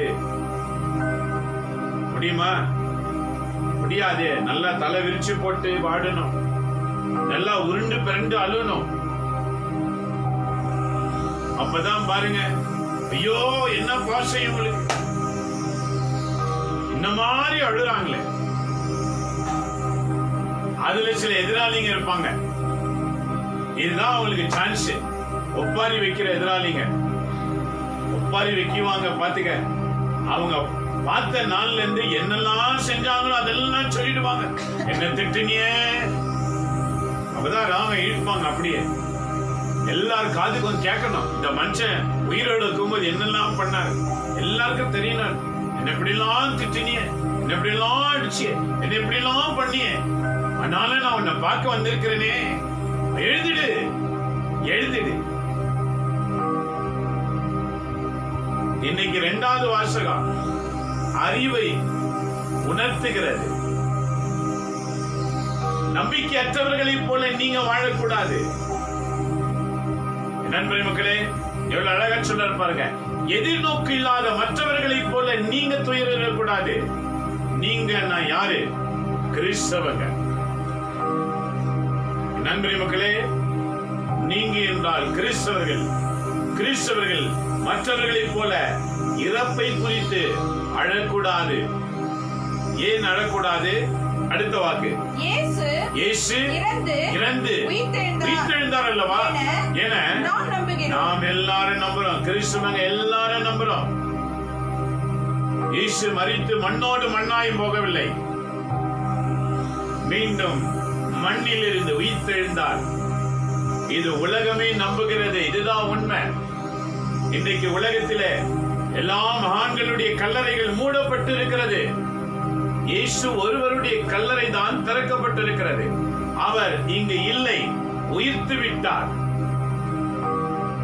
இயேசுவின் கல்லறை ஒன்றுதான் திறக்கப்பட்டிருக்கிறது. கேட்டுக்கொண்டது அன்பரே மக்களே, இது உலகமே அறிந்திருக்கிற உண்மை. இதான் இன்னைக்கு பால் சொல்கிறார் பாருங்க. இயேசு மரித்தார், மீண்டும் உயிர்த்தார் என்று நாம் நம்புகிறோமே. அதுபோல அப்படியானால் இயேசுவோடு இணைந்த நிலையில் இறந்தோரை கடவுள் அவருடன் அழைத்து வருவார். அதனால நீ அழாத. ஆனா இன்னைக்கு அழாம இருக்க முடியுமா? அழுதுதான் தீரணும். ஏன் சொல்லுங்க? இயேசுவோடு இணைந்து வாழ்ந்து மரிக்கவில்லையே. பேர் மட்டும்தான் கிறிஸ்தவங்க. நல்லா குடிச்சே செத்து போயிடுவாங்க, நல்லா சண்டை போட்டே செத்து போயிடுவாங்க, சந்தேகப்பட்டே பிரிஞ்சு போயிடுவாங்க. பாவத்துக்குரிய உணர்வுகளோடவே செத்து போயிடுவாங்க. என்னதான் பைபிளை படிச்சா கூட அது ஏற்றவாறு வாழணுமே என்ற எண்ணம் இல்லாம வாழ்வாங்க. இன்றைக்கு முன்மதி கொண்டவர்களாயிருங்கள். ஆகவேதான் இன்றைய நற்செய்தி வாசகத்திலே முன்மதி கொண்டவர்களாயிருங்கள் என்று சொன்னார். என்ன முன்மதி கொண்டவர்களாய்? நீ சாவதற்கு முன்னதாக இயேசுவோடு இணைந்து வாழ வேண்டும். இணைந்து வாழ்வதற்கு 2 வழிதான். ஒன்று, விவிலியத்தை வாசிப்பது. அதற்கேற்றவாறு வாழ நம்மை மாற்றிக்கொள்ள வேண்டும். நாம வாழ நினைச்ச பிறகு யாரையும் தலையில போட்டுக்கிட்டு வாழக்கூடாது. உன்னை நினைச்சு ஆண்டவரோடு இணைந்து வாழ கற்றுக்கொள்ளுங்க. உன்னை எதற்காக இந்த பூமியிலே கிறிஸ்தவனாய் அனுப்பினாரோ அதை செய்ய வேண்டும் என்று தீர்மானித்துல வாழ ஆரம்பிங்க. அந்த வாழ்க்கை தான் நம்முடைய வாழ்க்கைக்கு எதை அளிக்கின்றன? வாழ்வை அளிக்கின்றன. இவங்க என்ன பண்றாங்க, அவங்க என்ன பண்றாங்க, அவங்க எப்படி இருக்காங்க, இதெல்லாம் தலையில இருந்து தூக்கி போட்டுடு. செத்து போயிட்டேன்னா ஆண்டு ராஜ்யத்துக்கு போக மாட்டேன். உன் சிந்தனையில ஆண்டுடைய வாக்கு மட்டும் தான் இருக்கணும். அதுதான் இன்னைக்கு கற்றுக் கொடுக்கிறார். இயேசுவோடு இணைந்த நிலையில் மரிக்கிறவர் முதலில் அவரோடு கூட வருவார்கள். நீங்க மரித்தா ஆண்டவரோடு கூட வருகிற பாக்கியம் இருக்குதா? மனசு சொல்லலாம், ஆமாமா நான் செத்தா நிச்சயமா போவேன். எத்தனை வசனம் வாயில் இருக்கிறது. 2 நாளைக்கு முன்னால தியானித்த இல்லையா? பிலிப்பியர் 2ஆம் அதிகாரம் 8, 9, 10 வாசிக்கும் போது, 11 வாசிக்கும் போது, குறிப்பா பிலிப்பியர் 2:11 வாசிக்கும் போது வாசகம் என்ன சொன்னது? திருப்பள்ளி வாசகம் 2 நாளைக்கு முன்னால வாசித்த போது 2ஆம் அதிகாரம் 11வது வசனம் என்ன சொன்னது பாருங்க. தந்தையாம் கடவுளின் மாட்சிக்காக இயேசு கிறிஸ்து ஆண்டவர் என எல்லா நாவுகளும், உன்னுடைய நாவு, என்னுடைய நாவு, உலகத்தில் இருக்கிற எல்லா நாவுகளும் இயேசு ஆண்டவர், அவரே ஆண்டவர், அவரை தவிர வேறு ஒருவரும் இல்லை என்று அறிக்கையிடுகிற நாவு மட்டும்தான் இயேசுவோடு இணைந்திருக்கிறது என்பது பொருள். நீங்க என்னைக்காவது அப்படி சொல்லிருக்கீங்களா? நமக்கு தெரிஞ்சதெல்லாம் என்ன? ஏதோ கோயிலுக்கு போனோமா, கூப்பிட்டுக்கணுமா, நன்மை கொடுத்தாங்களா, ஆமேன்னு சொன்னோமா, அது பாதி பூசில போனியா இல்ல நன்மை வாங்கும் போது போனியா, அதெல்லாம் முக்கியம் கிடையாது. இன்னைக்கு காலையில கோயில் போய் வந்திருப்பீங்க. தொடக்கத்திலிருந்து போனோம்னு நினைக்கிறவங்க ஒரு சிலர், வருகை பாடல் முடிந்த பிறகு போனோம்னு நினைக்கிறவங்க இன்னொரு சிலர், இன்னும் ஒரு சிலர் பாத்தீங்கன்னா வாசகம் எல்லாம் முடிஞ்சிட்டு இருக்கோம் அப்போ உள்ள நுழைஞ்ச சிலர், இன்னும் சிலர் பாத்தீங்கன்னா பிரசங்கம் முடிஞ்சிட்டு இருக்கோம் திரும்பி உள்ள நுழைவாங்க, இன்னும் சிலர் பாத்தீங்கன்னா அப்பதான் நன்மை கொடுக்குவாங்க அப்பதான் நுழைவாங்க, ஆமீன் வாங்கிட்டு வந்துருவேன். வெக்கமான வாழ்க்கை.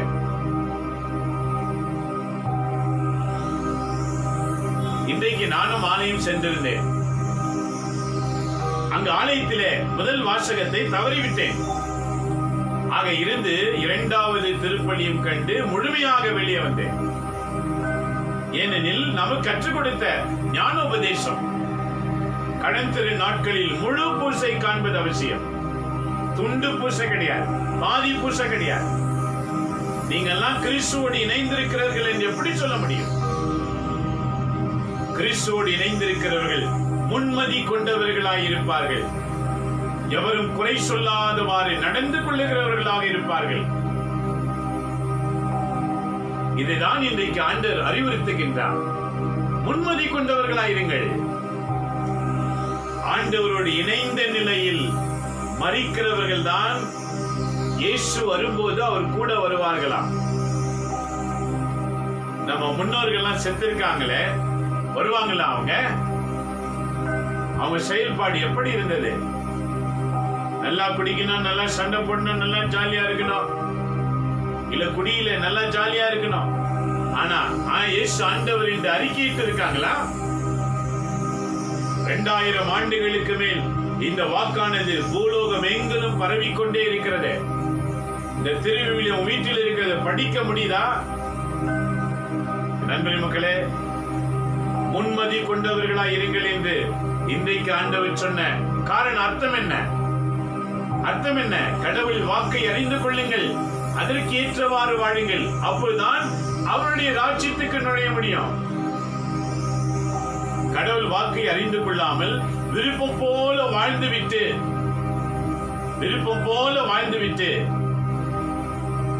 இறந்த உடனே அவர் வரும்போது வந்துடுவோம் எல்லாம் நினைக்காதீங்க. ஏனெனில் வாசகம் தெளிவுபடுத்துகிறது. அடுத்த வாக்கு வாசிக்கிறோம். ஆண்டவருடைய வார்த்தையின் அடிப்படையில் நாங்கள் உங்களுக்கு சொல்லுவது இதுவே, ஆண்டவர் வருகிறவரை உயிரோடு இருக்கிற நாம் இறந்தோரை முந்திக் கொள்ள மாட்டோம். கட்டளை பிறக்க தலைமை வானதூதரின் குரல் ஒலிக்க எக்காலம் சத்தம் முழங்க ஆண்டவர் வானி நின்று இறங்கி வருவார். அப்போது கிறிஸ்து மீது நம்பிக்கை கொண்ட நிலையில் இறந்தவர் அண்டர்லைன் பண்ணி வச்சுக்கங்க. சாவி இன்னைக்கு எல்லாரையும் கவி கொண்டிருக்கிறது. இன்னைக்கு கரோனா நோய் அதிகரித்து விட்டதான். Second stage, it spreaded like anything. நம்ம பக்கத்திலே இருக்கோம் தெரியாதுன்னு சொல்றாங்க. முன்னெல்லாம் பாத்தீங்கன்னா ஒரு வீட்டுல ஒருத்தருக்கு நோய் வந்து விட்டது என்றால் அந்த வீட்டை சீல் போட்டுடுவாங்க. எல்லாருக்கும் ஐயோ இந்த வீட்டுல ஒதுங்கிப்போ. இப்போ பக்கத்துல இருக்கிறவங்களுக்கு இருந்தா கூட உனக்கு தெரியாது. கொள்ளை நோய் கவி கொண்டிருக்கின்றன. யாரை விழுங்கலாமோ என்று கொள்ளை நோய் எதிர்நோக்கி கொண்டு வந்திருக்கிறது. நீ மரித்தால் ஆண்டவர் வருகையில உயிர்த்தெழ முடியுமா? இந்த வாக்கியம் தெரியாமலேயே நம்ம குடும்பத்தில் இருக்கிறவங்க எத்தனை பேர் இறந்து போய்விட்டார்கள். ஏனெனில் இன்றைய வாசகம் நமக்கு தெளிவாய் சொல்லுகிறது, கிறிஸ்து மீது நம்பிக்கை கொண்ட நிலையில் இருக்கிறவர் தான் முதலில் உயிர்த்தெழுவார்கள். அடுத்து பின்னர் உயிரோடு இருக்கும் நாம் அவர்களோடு மேகங்களில் எடுத்துக் கொள்ளப்படுவோம். நல்லா கவனித்து பாருங்க. இன்னைக்கு உலகத்துல லட்சக்கணக்கில் கோடிக்கணக்கில் செத்துக்கிட்டே இருக்காங்க. செத்தவங்கல்ல கிறிஸ்து மீது நம்பிக்கை கொண்டவங்க தான் உயிர்த்தெழுவாங்க. நம்பிக்கை இல்லாத செத்து போனவங்க நிலைமை என்ன? என்னைக்காவது யோசிக்கிறீங்களா? இதுதான் முன்மதி கொண்டவர்கள். புரிகிறதா? முன்மதி என்றால் பொருள் என்ன? வருமுன் காப்பது. நான் இறந்தால் இறைவனை சேர வேண்டும் என்ற ஆசை எல்லாருக்கும் இருக்கு. ஆமா, ஆனா அந்த ஆசை நிறைவேறணும்னா கிறிஸ்து மீது நம்பிக்கை அது சொல்லுகிற வார்த்தையில் அல்ல, வாழ்ந்து காட்டுகிறதிலே தான் இருக்கிறது. திருவிவிலியத்தை வாசித்து அதற்கேற்றவாறு வாழ்ந்து உன்னுடைய நாவு இயேசு ஆண்டவர் என்று அறிக்கையிட்டு இருக்க வேண்டும். அப்போதுதான் நீ இறந்தால் முதலில் உயிர்த்தெழுவாய். உயிர்த்தெழுந்தவுடனே வான் மேகங்களுக்கு எடுத்துச் செல்லப்படுவாய் என்று இன்றைய முதல் வாசகம் தெளிவுபடுத்துகிறது. இதை கேட்டுக் கொண்டிருக்கிற அன்பு கிறிஸ்தவர்களே, இன்னைக்கு வரைக்கும் நாம வாழ்ந்த வாழ்க்கையை கவனித்து பாருங்க. இன்னைக்கு ராத்திரி நாம செத்து போய்விட்டால் விண்ணக ராஜ்யத்திற்கு போக முடியுமா? பேச்சில பாவம், பேச்சில கோபம், முகத்துல அப்படியே கோபம், பிசாசு முகம், அப்படியே அமைதி இல்ல. உன் கண்ணில் அமைதி இல்ல, உன் வார்த்தையில அமைதி இல்ல, வாழ்க்கையில் அமைதி இல்ல. இப்போ நீ செத்து போனால் விண்ணகத்துக்கு போக முடியுமா? ஆகவே முன்மதியுள் கொண்டவர்களாயிருங்கள். 10 கன்னியர்களில் 5 பேர் ஏற்கனவே என்ன கொஞ்சம் வச்சிருந்தாங்க. 10ல என்ன பண்ணலாம்? அது போல இருக்கிற விசுவாசம் போதும் நினைச்சேன்னா பரலோகத்துக்கு போக மாட்டேன். ஒவ்வொரு நாளும் விசுவாச வளர்ச்சி இருக்கணும். ஒரு சின்ன கோதுமை நிலத்துல விழுந்தா கூட எவ்ரிடே க்ரோத்னஸ் ஒவ்வொரு நாளும் வளருது. கிறிஸ்தவங்க வாழ்க்கையில ஏன் வளர்ச்சி இல்லை? பைபிள் வசனத்தை தவிர நீங்க கேட்டு பாருங்க, எல்லா உலக கதைகள் நல்லா தெரியும். அடுத்த வீட்டு கதையை கேட்டு பாருங்க, நல்லா சொல்லுவாங்க. அதெல்லாம் அடுத்தவங்க வாழ்க்கை கதையை கேட்டு பாருங்க, அதெல்லாம் நல்லா தெரியும். நேற்று சீரியல் எங்க முடிஞ்சிச்சுன்னு இன்னைக்கு கேட்டு பாரு, அது மாத்திரம் நல்ல ஞாபகம் இருக்கும். ஆனா கிறிஸ்தவனுக்கு பைபிள் வசனம் ஞாபகம் இருக்காது. நீங்கெல்லாம் செத்தா பரலோகத்துக்கு போக முடியுமா? முன்மதி கொண்டவர்களாய் இருங்கள். ஆகவேதான் ஆண்டவர் இன்றைக்கு ஆண்டவர் நற்செய்தியில் சொன்னார், விழிப்பாயிருங்கள், எச்சரிக்கையாயிருங்கள். எச்சரிப்பின் சத்தம் உன் காதில் தொனிக்கின்றது. இதை கேட்கிற நீங்க உங்க வாழ்க்கையில அலசி பாருங்க, நான் இன்னைக்கு எப்படிப்பட்ட வாழ்க்கை வாழ்ந்து கொண்டிருக்கின்றேன். யாரை பார்த்தாலும் கோபம், யாரை பார்த்தாலும் பகை, யாரை பார்த்தாலும் வெறுப்பு. உள்ள வெறுப்பு வச்சுக்கிட்டு உள்ள மட்டும் கப நெருப்பு எரியுற மாதிரி எரியுது, வெளியில மட்டும் நானும் நல்லவன் காட்டிக்க முடியுமா? என் நண்பரே மக்களே, இன்னைக்கு ஆண்டவர் சொல்லுகிறார், விழிப்பாயிரு, அடுத்தவங்களை நம்பி வாழாத. அந்த 5 பேர் இன்னும் 5 பேரை நம்பி கேட்டாங்க, கொஞ்சம் உதவி பண்ணுங்க. அவங்க சொல்லிட்டா நான்லாம் உதவி பண்ண முடியாது. இது போலதான் நீங்க மரித்தால் பரலோகத்துக்கு போக வேண்டும் என்றால் நீங்க தான் தீர்மானிக்கணும், நீ தான் தீர்மானிக்கணும். யாரோட உதவி வைத்து அப்படியே மேல போயிடலாம் நினைக்காதீங்க. யாரும் உதவி செய்ய முடியாது பரலோகத்துக்கு. உன் ஆத்துமத்துக்கு நீங்க தான் கணக்கு கொடுக்கணும். என்னுடைய ஆத்துமத்துக்கு நான் தான் கணக்கு கொடுக்கணும். எனக்காக நீ கொடுக்க முடியாது, உனக்காக நான் கொடுக்க முடியாது. நான் வேண்டலாம், அந்த வேண்டுதலிலே உன் சுமைகள் குறையலாம். ஆனால் நீ வேண்டி ஆண்டவரோடு இணைந்த நிலையில் மரித்தால்தான் அவர் ராஜ்யத்துக்கு போக முடியும். இதுதான் இன்றைய நற்செய்தி வாசகம். இதை கேட்டுக்கொண்டிருக்கிற நண்பரே மக்களே, எவ்வளவு அழகா சொல்றாரு பாருங்க. கிறிஸ்து மீது நம்பிக்கை கொண்ட நிலையில் இறந்தவர்கள் முதலில் உயிர்த்தெழுவார்கள். கிறிஸ்து மீது நம்பிக்கை கொள்ளாமல் இறந்தவர்கள் உயிர்த்தெழுவார்கள் என்று எழுதப்படவில்லை.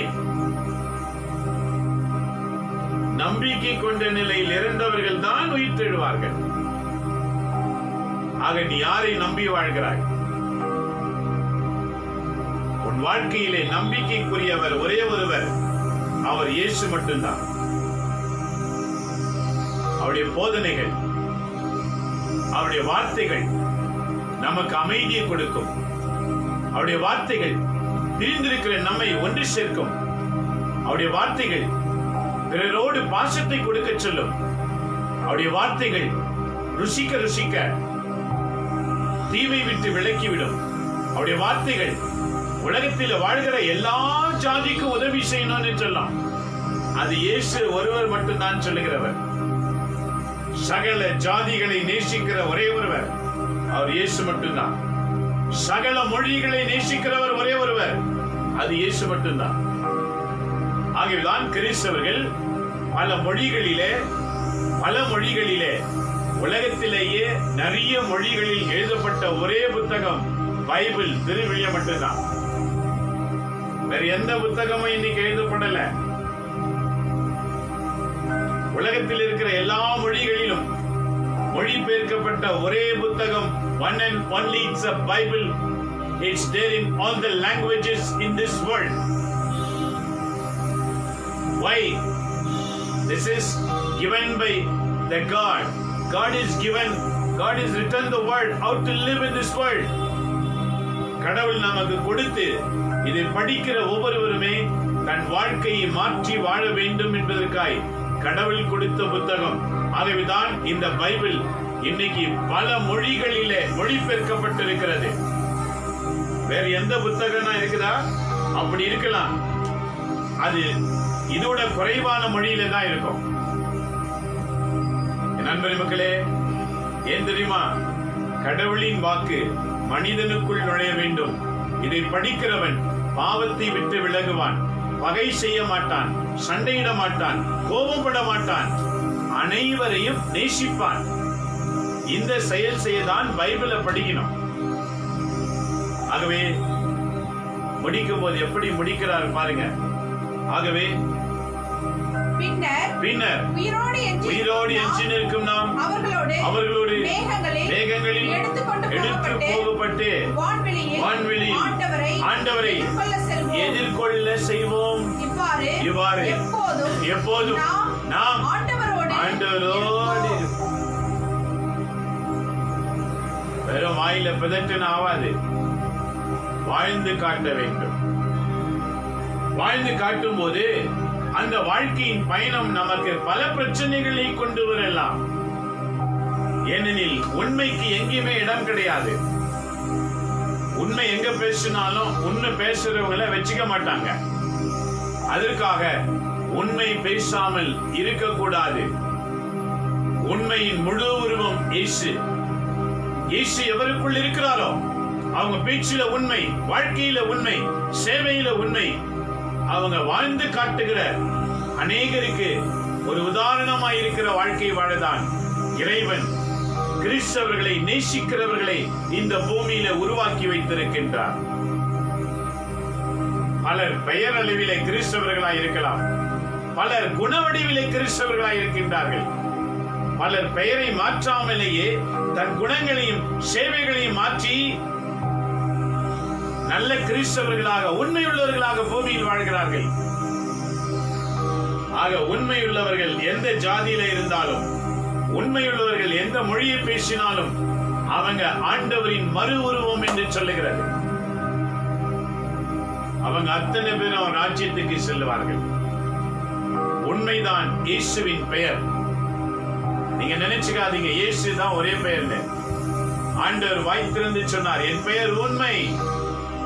உண்மை எந்த மனித உள்ளத்தில் இருக்கிறதோ அந்த உள்ளத்தில் இயேசு வாழ்கின்றார். அவங்க பெயர் வேணா வேறு எது வேணாலும் இருக்கலாம், ஆனா இயேசு உள்ளே வாழ்கிறார். அவருக்கு பெயர் முக்கியமல்ல, நீ எந்த இனத்தில் இருக்கிறாய் என்பது முக்கியமல்ல, உனக்குள்ளே இடம் இருக்கிறதா அது மட்டும்தான் முக்கியம். It belongs to heart. That Jesus dwells inside our heart. You may be any caste or any language, that Jesus will come inside in you. என் நண்பர் மக்களே, ஆகவே இன்றைக்கு ஆண்டவர் சொல்லுகிறார் பாருங்க, நல்ல மனம் திருந்துங்க. கொஞ்சம் திருந்தி கொஞ்சம் திருந்தாம ஏன் இருக்கிறீங்க? கொஞ்ச நாள் நல்லா இருக்கிறீங்க, கொஞ்ச நாள் கோபமா இருக்கிறீங்க, கொஞ்சம் நல்லா பேசுறீங்க, திடீர்னு நல்லா இல்லாம போயிடுறீங்க. மாத்திக்கங்க குணத்தை. ஆண்டவர் வருகையில அவர் ராஜ்யத்துக்கு பிரவேசிக்க முடியாம போயிடுவேன். நான் வாழ்வது இயேசுவுக்கு. யார் சொன்னது? பவுல் போன வாரம் தியானத்துல ஒவ்வொரு நாள் திருப்பள்ளி வாசகத்துல வெள்ளி சனி வாசிட்டு பாருங்க. நான் வாழ்வது இயேசுவுக்கு, நான் இறப்பதும் இயேசுவுக்கு, நான் உயிர் வாழ்ந்தாலும் இயேசுவுக்கு. இதுதான் உன்னுடைய நோக்கமா இருக்கணும். இதுதான் நம்ம அனைவருடைய நோக்கம். உண்மையை வெளிப்படுத்துவது நம்முடைய நோக்கம், உண்மைக்கு வாழ்வது நம்முடைய நோக்கம். இதுதான் ஆண்டவர் நமக்கு சொன்னார். ஆகவே கடைசி வசனம் வாசிக்கும் போது, எனவே இந்த வார்த்தைகளை சொல்லி ஒருவரை ஒருவர் தேற்றிக் கொள்ளுங்க. ஒருத்தர் இந்த வார்த்தையை பேசுங்க. ஊர் கதை, உலக கதை, அடுத்தவங்க கதை, அடுத்தவங்க கதை எல்லாம் எதுக்கு உனக்கு? முதலிலே உன்னுடைய வாழ்க்கை ஆண்டவரை நோக்கி பயணிக்க உன் வாழ்க்கையை தயார்படுத்து. அடுத்தவங்க சொல்லார் புத்தி எல்லாம் உனக்கு ஞானத்தை கொடுக்காது. இயேசுவை அறியும் போதுதான் ஞானம் உனக்கு பெருகும். ஆகவே நண்பரே மக்களே, அடுத்தவங்க எப்படி இருக்கிறாங்கன்னு நீ கண்டு விட்டு பார்த்துக்கிட்டு இருக்காத. இயேசு உன்னை பார்க்கிறார், உன்னை பயன்படுத்த விரும்புகிறார். நீ ஆண்டவருக்கு ஒரு கருவியா மாறணும்னு விரும்புகிறார். ஆக நீ மாறி வெளிச்சம் போல பிரகாசிக்கிற அந்த அனுபவத்தை பெற்று பூமியிலே மரிக்க வேண்டும். கிறிஸ்துவோடு இணைந்த நிலையில் மரிக்க வேண்டும். ஒரு சின்ன தவறு நுழைஞ்சிட்டா கூட விண்ணகத்துக்கு நுழைய முடியாம போயிடும். பாருங்க, இந்த 5 கன்னியர் ஒரு சின்ன தவறு தான், அவளோட காத்திருந்தாங்க. அந்த கொஞ்சம் எண்ணெய் இல்லாம போன அந்த சூழ்நிலை உள்ளே பிரவேசிக்க முடியாம போய்விட்டது. இது போலதான் வாழ்க்கையில சின்ன பாவம் தானே, விட்டுடாத. சின்ன கெட்ட குணம் இருக்குது, விட்டுடாத. பிடுங்கி வேரோடு எரிந்திடு. அந்த சின்ன கெட்ட குணம் எல்லாத்தையுமே ஸ்பாயில் பண்ணிடும். அதுதான் ஆண்டவர் சொன்னார், உன் கண் உனக்கு பாவத்தை செய்ய தூண்டினால் உன் கண்ணை பிடுங்கி குருடனாக பரலோகத்துக்கு வா என்று சொன்னார். உன் கை பாவத்தை தூண்டினால் வெட்டியறி. உன் நாவு பாவத்தை தூண்டினால் அறுத்து விடு. ஊமையாக பரலோகத்துக்கு வா என்று சொன்னார். முடியுமா? முடியாவிட்டால் மாற்றிக்கொள், மாற்றாவிட்டால் அறுத்தேறி. உனக்குள்ள ஒரு வைராக்கியம் எழும்பணும். ஆண்டவருக்காக வாழ்ந்து மரிக்கணும். இயேசுவோடு இணைந்த நிலையில் மரித்தவங்க தான் உயிர் பெறுவாங்க. நம்ம முன்னோருங்கெல்லாம் எப்படி இறந்துட்டாங்க? குடிகாரங்களா இறந்துட்டாங்க, வயாடிகளா இறந்துட்டாங்க, சண்டைக்காரா இறந்துட்டாங்க, விபச்சாரக்காரரா இறந்து போயிட்டாங்க. இவங்க எல்லாம் எப்படி உயிர் தெழுவாங்க? வாக்கு என்ன சொல்லுகிறது? இயேசுவோடு இணைந்த நிலையில் மரித்தவர்கள் முதலில் உயிர்த்தெழுவார்கள். பரலோகத்துக்கு போனவங்க அவரோடு கூட வருவாங்க. இரண்டாவது மரித்து சடலமாய் இருக்கிறவங்க உயிர் பெற்று எழுவாங்க. இன்னைக்கு 2வது வாசகம் நம்ம கண்களை திறக்கிறது. திருந்துவோம், கிறிஸ்துவுக்காக வாழ்வோம். ஒவ்வொரு நாளும் கிறிஸ்துவின் வாக்கை படிப்போம். சாலமோனை போல ஞானத்தை கேட்போம். ஆண்டவரே, நான் விவிலியத்தை அறிகிற அறிவினால் என்னை நிரப்பும். அதற்கேற்றவாறு வாழ வேண்டும் என்று தீர்மானிக்கிற ஞானத்தினால் என்னை நிரப்பும். நான் சாகுவதற்கு முன் உமக்கு சாட்சி உள்ளவங்களா வாழ்ந்து மறிக்கணும்ன்ற எண்ணத்தை எனக்கு தாரும். இப்படி ஆண்டவர்கிட்ட கேளுங்க, மீதியானதை உனக்கு ஆண்டவர் கொடுப்பார். சாலமோன் ஞானத்தை தான் கேட்டார், ஆனா அந்தஸ்த வாரி வாரி வழங்கினார். இது போலதான் நீங்க பரலோக ஞானத்தை கேளுங்க, விவிலியத்தை அறிகிற ஞானத்தை கேளுங்க, மீதியானது எல்லாம் ஆண்டவர் கொடுப்பார். ஜெபிப்போமா? கண்களை மூடுவோம். எங்களை நேசிக்கிற எங்க அன்புள்ள தகப்பனே, இந்த மாலை வேளைக்காய் உமக்கு நன்றி செலுத்துகிறோம். தகப்பனே, இந்நாள் வரை கேட்ட உமது பிள்ளைகளை ஆசீர்வதியும். மிகுந்த கவனத்தோடு கேட்கிற ஒவ்வொருவரையும் நீர் ஆசீர்வதிப்பீராக. இன்று மரித்தாலும் விண்ணக கதவிலே நுழைகிற பாக்கியத்தை தரும்படிக்காக நாங்கள் ஜெபிக்கிறோம். கதவு தாளிடப்பட்டு உள்ளே நுழைய முடியாமல் இழப்பிலே தவிக்கிற ஆன்மாக்களைப் போல நாங்கள் வாழாமல், அறிவிலிகளாய் வாழாமல், உம்மிடத்தில் ஜெபித்து ஞானத்தை பெற்று உமோடு இணைந்து வாழ்ந்து மரிக்கிற பாக்கியத்தை எங்க ஒவ்வொருவருக்கும் நீ தருவீராக. எங்க ஒவ்வொருவரையும் ஆஸ்வதியும் ஆண்டவரே, எங்க ஒவ்வொருவரையும் நீர் ஆஸ்வதியும்.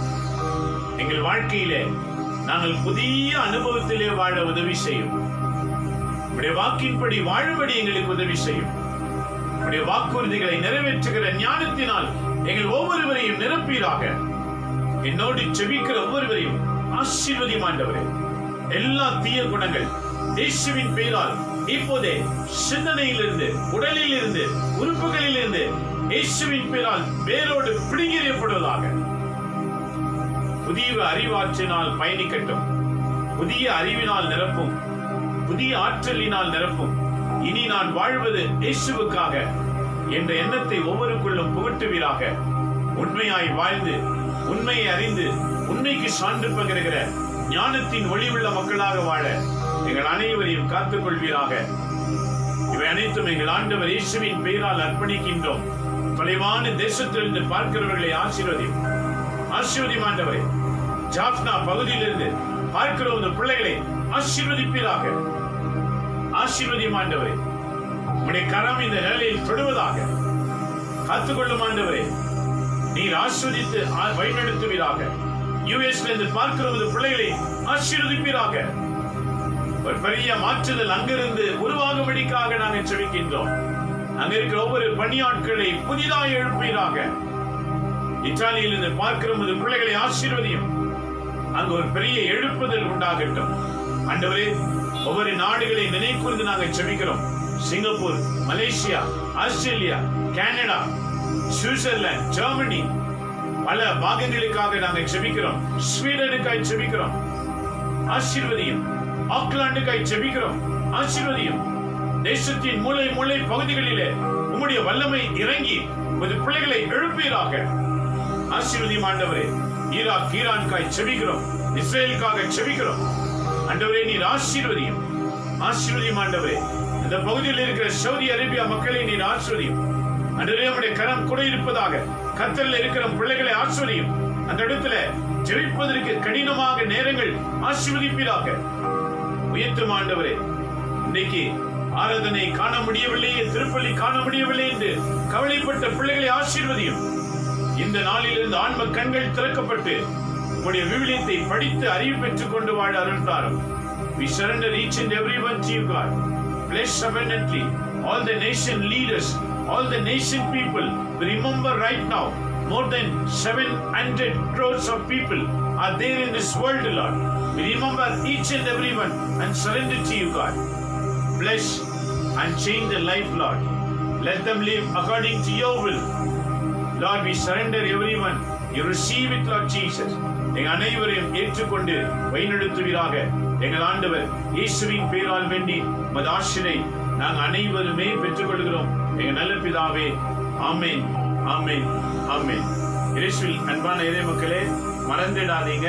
இன்னைக்கு வாசகம் எழுதி வச்சுக்கோங்க. இன்றைய வாசகம் சாலமோனின் ஞானம், The Book of Wisdom, 6ஆம் அதிகாரம் 12 to 16 வரைக்கும். The Book of Wisdom, chapter 6, verses 12 to 16. திருப்பாடல், அதற்கு பதிலுரை பாடல், response reading. Psalms, chapter 63, 1 to 7. திருப்பாடல் 63, 1-7. இரண்டாவது வாசகம், The first book of Thessalonians, chapter 4, verses